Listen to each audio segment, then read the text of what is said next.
else is listening. Hey, welcome back to the Think Bigger Real Estate Show. I am your host, Justin Stoddart, and very excited about today's episode. It's a topic that I'm passionate about, and you as a high-performing real estate agent are, I'm sure, passionate about solving the problem that we're going to lay out there, which is why is it oftentimes that we have such great intentions and followed by good actions that then at some point they fall off, right? And we stop doing those things that get us to where we want to go. That's what we're going to be talking about today. I have an expert with me today. Let me introduce her here in just a second.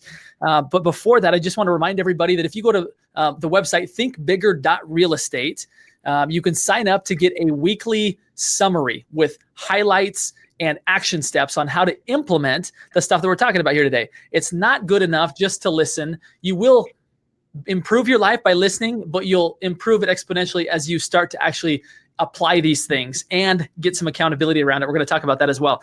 So let me introduce today's guest, Tanya Beeler. Tanya Beeler is a licensed broker here in the state of Oregon. She's at Keller Williams Realty Professionals and is a true professional. She's just got great energy, just a super person.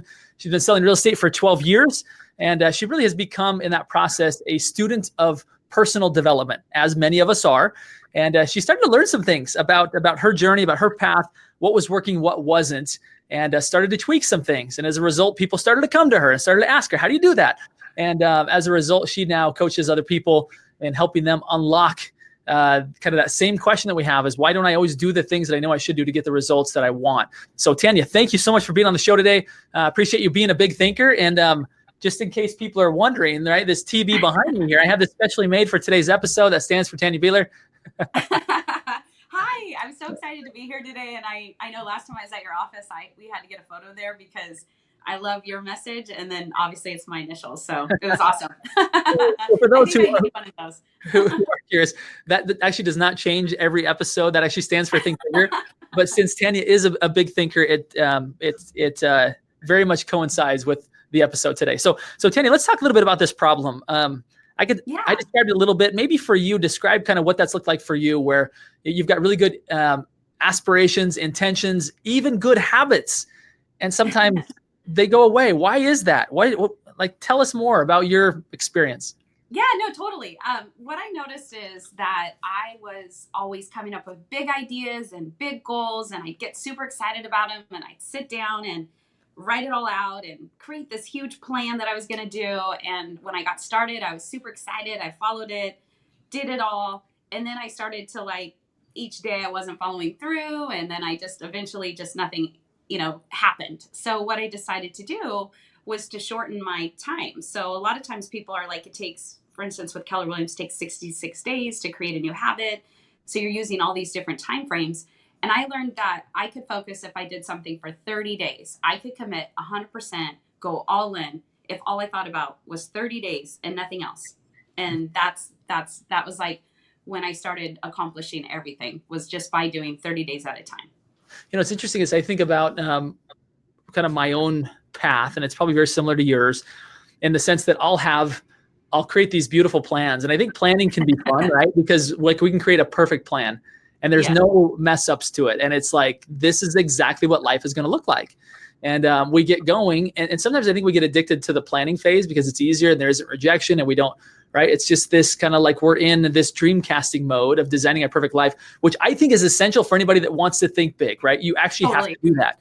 The next step though is, what's that? Go ahead. You have to visualize for sure. Yeah, you have to, right? Mm-hmm.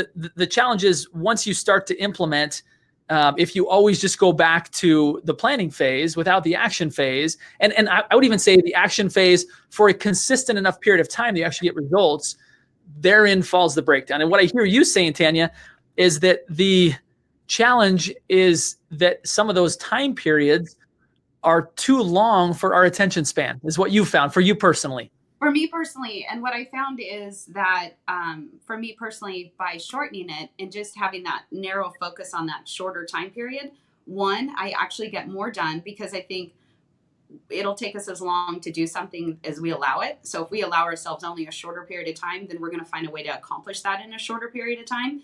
And then also you're starting to see results, which keeps you motivated because daily, every day, you're accomplishing something new, even if it's just a baby step each day. By the end of that 30 days, you've created something super big just by those baby steps every single day. It is interesting that you might say, well, you can't circumvent the scientific reality is that it may take 66 days on average to create a habit. What I hear you saying is, okay, like we're not discounting that. But the Totally. reality is, Yeah. if your focus is on 66 days, it gets easy to jump off the horse, right? Like Yeah. have a milestone of being like, I'm going to get to 30. 30 is like, I can do 30. I can do anything for 30 days. Totally. And then at that point, that will carry you through to be like, well, let's do another 30. And then let's do another 6. And before you know it, you're there. Exactly. Yeah. I I've love it. personally done my program 3 separate times. So I'll do 30 days and then I'll give myself basically like maybe a week off. And during that week, I'll kind of look at what I've accomplished, what I still need to accomplish. And then I'll set new tasks and new goals for the next 30 days. And so I kind of get a little bit of time off. So it's kind of like a refresher. You're like, okay, I don't have to be so focused. And then you get to the planning stage, which everybody loves the planning stage, like you were talking about. It's the fun part. And then you start creating again, which is exciting. Awesome. So you do like these kind of 30-day sprints followed by a bit of kind of like a victory lap, right? Like I did it. Yes. Yeah. I've heard it said that it's important when you're a high achiever that you need to let your chest hit the tape, right? Yeah. And I think for those of us that study kind of energy and energy management, it's been said that that life is a series of short sprints. For high achievers, life is a series of short sprints. It's not a marathon. Maybe in length and duration it is, but those that achieve at the highest levels actually break it down into shorter sprints, like I hear you talking about. Right. Chest hits the tape. I did 30 days, walk a lap, get ready, like get in the blocks for the next sprint. Exactly. That's exactly. And I have found it works amazing. Like it's I've accomplished so much in that short period of time each time I've done it. And so I'm starting another 30 days, September 1st through September 30th. I love it. Now, you've gotten to the point. Now, in fact, let me ask this question. Now, has this been both business as well as personal? I mean, this has been, yes. And I know the answer because I know you've kind of shared with your Facebook friends like your fitness journey, which is awesome, incredible. Yeah. But business growth has been a byproduct of this same pattern that you've developed. Is that true? Yeah, absolutely. So what I did was I came up with for my 30-day challenge 12 areas of your life. And so I'm not someone that believes in everybody's different, but I don't necessarily believe in life balance that like you work this much, you have this much family time and this much, especially with real estate, because sometimes you'll have, 6 new clients all at once, or you'll have none, or you'll be really focused on maybe your health or another area, and that's okay. And so that's what's kind of nice about the 30 days is I kind of created a template where it shows the different areas of your life. And so you kind of sit there and it gives you the opportunity to review those areas of your life and where you're at and what changes you need to make. So like maybe you're working too late every day and you're not coming home for dinner and you're not spending time with your family. You could see that when you're evaluating where you're at and you can make that change. You could say, okay, well, I'm going to end my day at this time every day so I can have dinner. Or maybe it's 2 days a week I'm going to do this. But it's just getting you to think about all areas of your life so that you can kind of create at least a little more balance during that 30 days and create new habits possibly as well. I love it. Now, you've gotten to the point, which I think is the natural progression of anybody that kind of figures something out, is that you start to move from success to significance. You move to not just success in your own life, but you want to share that success with other people, right? And you've got to the point now where, because you have people coming and saying, oh my goodness, Tanya, you're super inspiring. Whether it be your fitness journey, whether it be your health, or these other pursuits that you have in which you're finding success. People have come to you and you said, like, how did that come about? Where you were like, I think I need to like create more structure and maybe a model that other people can follow. Yeah, no, that's a great question. So once I did it for myself and I saw some results, and I'm definitely a sharer on Facebook, so pretty much everybody knows my life. It's all over Facebook. And so people started seeing that, and then I'd start getting private messages and what are you doing? How are you doing it? And one of the reasons I do real estate is because I'm definitely like a caretaker. I like taking care of people, I like doing nice things. I like helping people get to that next level. And so this is just another one of those things where if I find something that's working, then I totally want to share it with someone if I think it's going to make a difference in their life as well. And so based on that, the first time I did it, I just offered it out to everybody and I was only going to help 10 people. And then it just grew and grew and grew to where there was more and more people that wanted to do it. And I ended up allowing like over 40 people to do it for 30 days, which was too crazy. It was too crazy. And, but I thought, I want to help everybody. So I didn't want to like limit it. And then now that I'm going to be doing another 30-day challenge, I realized from the last challenge that people really needed that accountability, because during that process, I just shared my goals and what I was doing and kind of my action plan, but I didn't do any coaching. I didn't have any accountability. I wasn't following through with people to check on them. And I could see that they struggled because they didn't have that. Like I wasn't getting emails with results, or that I followed through, or this happened. You know, a few people that are self-motivated followed through and did it on their own, but majority didn't. And so that made me realize that, hey, this is something that I could offer to other people. Keep it at the 10 people that I like had originally wanted, and then lower it so that it's like a smaller, where I can coach them each week, you know, and keep them moving forward or give them advice along the way. And so that's what I'm starting for this next challenge. And so the format looks like what? People kind of raise their hand, they private message you on Facebook, Tanya Beeler, like I want to be a part of your challenge. They pay some nominal fee for you to kind of orchestrate this and accompany them in the process. And then at that point, is there like a closed Facebook group, or it's just kind of individual one-on-one, you're encouraging them via messenger, or what does that look like? Yeah, I'm actually keeping it pretty private, because I think sometimes I want people to dream big and have all their goals be what they want them to be. And I don't want them to feel like they're having to share it with this random group of 10 people that are joining. So I'm not doing like a big face group page or something where they can connect or talk to each other.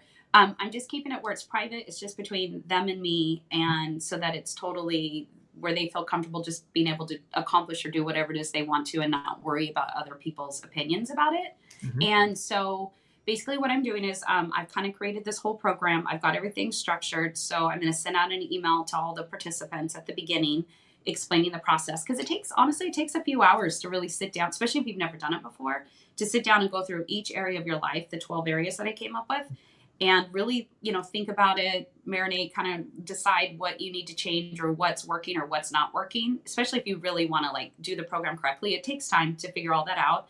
And then once that's done, they'll create their goals for the 30 days. And part of the goals, it almost looks like a to-do list, because some of the stuff really is, like you were talking about earlier, taking action. And so sometimes when you're writing those goals, it could be like, make that phone call, you know, something simple, but something that you just keep having in the back of your head, like, oh yeah, someday I'll make that phone call that I need to make. Where really it's like when it's written down, you're like, I guess I need to make that phone call. It's today's the day. So, and then as you're going along the process, what I'm going to do is I'm available anytime, but generally Mondays, because Mondays are kind of the start of a beginning of a week.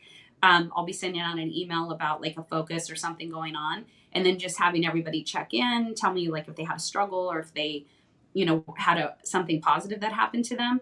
And then I'm going to reply to each of those people also individually. And then I'll do that weekly for that 30 days. It's powerful stuff. Let's talk a little bit about kind of as we kind of draw a little bit closer to the close of the episode. Talk to us about the value of accountability. Obviously, that's something that anybody who's a high achiever has some sort of accountability. I actually was having a conversation with a gentleman the other day, you know, and I've got the good fortune of where I sit to kind of see like who produces and who does it, right? And there was a gentleman who was saying like, I don't need a coach, I don't need accountability. And I'm thinking to myself, like, I actually think you do, man. You know, it's interesting how sometimes the highest achievers are like, please sign me up for a coach. In fact, I want one for every area of my life, right? Because they just realize that we all have blind spots, and having somebody to report to and like a mentor that can help see things that we can't see will help get you through that glass ceiling that all of us have imposed upon us. So talk to us a little bit how accountability obviously has helped you, and in turn helps this group that you're helping. Yeah, absolutely. And I totally agree with you. So I listen to a lot of podcasts and read a lot, and every single person, I mean, we're talking like the most successful people, like who you listen to and talk to also, they all have coaches. They all have coaches, and they invest a lot of money to have that. They realize the importance and the value in it. It's like, I'll give you an example, like, because you mentioned fitness, that like, for instance, working out, in order to hold myself accountable, I hired a personal trainer, and I knew that I had to meet him 3 days a week, and I would drive all the way to Beaverton and be there at 7:30 in the morning and work out with him for an hour. And I knew he was waiting for me. So when I was laying in bed at like 6 in the morning and my alarm went off and I had to get up, I knew I had to be there. If I didn't have that accountability, I could change my mind. I could, oh, I'll go to a later class today. I could change things. But because I had that accountability, I knew that I had to follow through because someone was expecting me to be there. And it's just life changing. And then also too, it's people, when you interact with other people, you can maybe the way that you're looking at something, the other person sees it differently or has a different strategy or an idea to help you get through that hurdle that you're going through. And that's something too, just because even when I have conversations with people, sometimes they'll say something and it's like a light bulb goes off. I'm like, oh, I didn't think about it that way, or I didn't know I should be doing it that way, or what a great idea. And so accountability can also be kind of like what you were saying, having a mentor, somebody that has been on the same journey as you, or has a little bit more knowledge in another area that you're trying to strive to learn a little bit more about. And it kind of catapults you to the next level and helps you grow as a person faster than if you try to do everything on your own. Yeah. I think any of us that have tried to go at it, kind of John Wayne it, right? I got this. I just need more discipline. Right. There's some reason why we're all where we're at, right? And we're all in different spots, but there's some reason why we're there. And it has to do, like, if we're not exactly where we want to be, and none of us should be exactly where we want to be, right? That means we've stopped growing. Totally. And I would say that maybe not just the fastest way, but maybe the only way to get to where you ultimately want to go is through the help of somebody that's either been there or can add a valuable perspective from the outside that you wouldn't have been able to see yourself. So I couldn't agree more. This has been value packed, Tanya. I love what you're doing. I love the contribution. I love to see your progress, number one. Number two, I love to see you taking other people along with you on the journey. I think that's, again, kind of the recipe of a really, really great life. So I congratulate you on that. And so kind of our signature question of the show is this. What does Tanya Beeler, right, TB, what does Tanya Beeler do to continue to think big, continue to be a big thinker and expand your own possibilities? Teach us. Wow. I would say that it's just knowledge is power. So it's like, I get super excited. Like the more I learn something, the more I feel like, oh my gosh, that just catapults me to the next level, to the next level, to the next level. And so love reading books. I try to read like a business book, success book is what I call it, once a week. And I call them success notes. And then I review them like once a month and try to add in new things into my daily schedule. And then because I have been driving so much, going to see my personal trainer and looking at houses and things like that, I'm always listening to podcasts. And so I learned so much just by driving. Like I'll get an idea in the car because somebody said something and it just happens to be what area I'm struggling with or an area I want to focus on. And it's just amazing. Once you take that time to start reading, listening to podcasts, networking, meeting with other people, surrounding yourself around people that are at another level than you just grow as a person. And in turn, you can help other people. I think that's the biggest thing is once you become a learner, you just want to get out there and help other people because you're seeing how awesome it is for you. So you want other people to do it too. A book a week. That's powerful.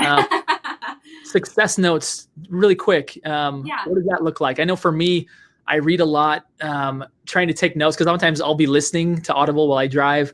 What have you found to be an effective way to take notes? Do you take notes in the book? Do you have a separate notes app in which you're taking this stuff? How do you get that? How do you get what you're learning into your calendar? Teach us that. That's totally. Something I'd love to learn. So for me, I can't do Audible because when I read books, I do take notes. Okay. And so that's why I only listen to podcasts when I'm in the car. And I mean, sometimes I'll pull over if something's powerful. I'll pull over, I'll look at the time and screenshot it. I'll take a picture of it, go back to that and write it down. But as far as success notes goes, what I do is as I'm reading, if something just goes it's like that, I think where some people probably would highlight it, where it's like, wow, that was powerful. I write it down. So I always write at the top of on a notebook piece of paper. So I always write at the top of the page, the date, the name of the book, the author, and then I write whatever comes to mind. And so sometimes when I reread a book, there's certain books that I just absolutely love. So I'll reread them. My notes will look completely different because as we're going through different areas of our life or things are going, or we're focused on a different subject, then other areas pop out to us over the current ones that we were going through, say 3 months ago when we read the book before. And then, so I just take notes. So whatever comes to my mind, whatever looks interesting, I'll write it down. And then I literally have like a 3-ring binder that I keep it in, and I have it, in chronological order from when I read them. And then I'll spend like maybe on a Sunday. Sundays are good days for me to kind of plan my week out. I might go through maybe the last, because I've read so many books, I have a lot of notes. I might go through like 50 pages and review it. And then I'll start to see, like, as you're reading books, it'll kind of say the same kind of things over and over again, basically. But I'll see like areas that I need to focus on. So I'll just, like, as I'm reviewing those, I'll make another sheet of paper and make a list of that. And then as I'm doing my calendar for the week, I'll look back at that list and try to figure out how I can add those into what I'm doing that week. So cool. I love your organization. Yeah. I think that's super powerful. And just the practice of doing weekly planning and having in that weekly planning meeting, the habit of going back and looking, what did I write? What did I find that needs to be in my calendar, right? Because if it's on your calendar, it doesn't exist. 100%. And yeah, you've been such a valuable guest. I know you've really stepped up big in the lives of a lot of people. I want to thank you on behalf of the Think Bigger audience, as well as all those people that follow you and love you. Keep doing what you're doing. It's inspiring. And I just want to thank you for being a big thinker. It's been great. And thank you for coming on the show today. It's been awesome. Well, thank you for having me. This is so exciting. I was like, this is like one of those moments where you're like, I'm on a podcast with Justin. So thank you for having me. I really appreciate it. It's been my pleasure. And one last request to the audience. As you know, my final request each episode is to go think bigger. All right. Thank you, Tanya, for helping all of us do that. And we will catch you